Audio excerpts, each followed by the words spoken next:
નાસ્તિક છે. પણ જોજો તમે બધા એક દી હેરાન થવાના છો બધાય.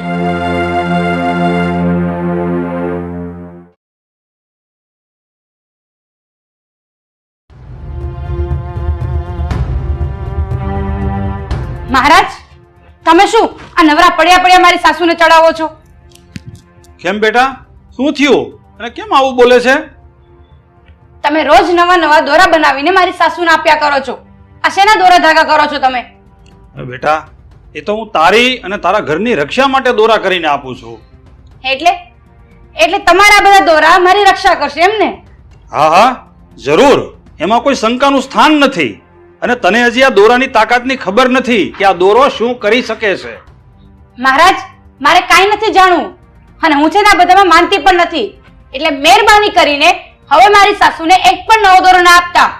કંટાળી ગઈ છું તમારાથી, મારી સાસુ અને દોરાથી.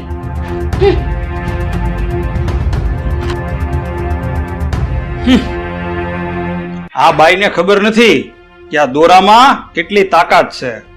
પણ જવા દ્યો, હેરાન થવાની છે રાધાબેનની વહુ.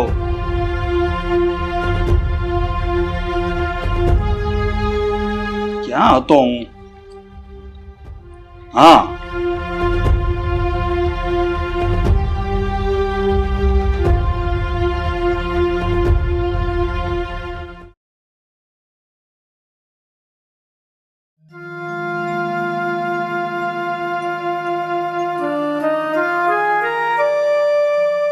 અરે બેટા, ક્યાં જાઓ છો અત્યારે બંને?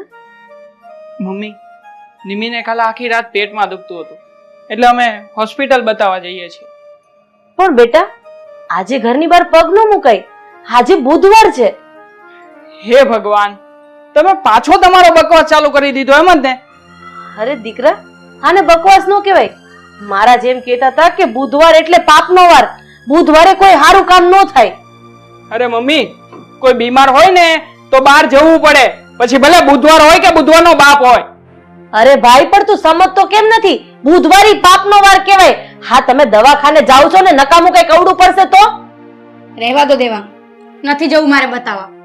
હવે તું મરી જાવ ને તો ભલે અહીંયા મરી જાવ, પણ હોસ્પિટલ બતાવવા તો નથી જ જવું. પણ નિમી વાત તો સાંભળ. અરે મમ્મી, હવે તો હદ થઈ છે. તમે તમામ હદ વટાવી ચૂક્યા છો. નિમીને કાલ રાતનું પેટમાં દુખે છે, એને હોસ્પિટલ લઈ જવી જરૂરી હતી, તો પણ તમે ના પાડી દીધી. અરે પણ ભાઈ, કેમ તું સમજતો નથી?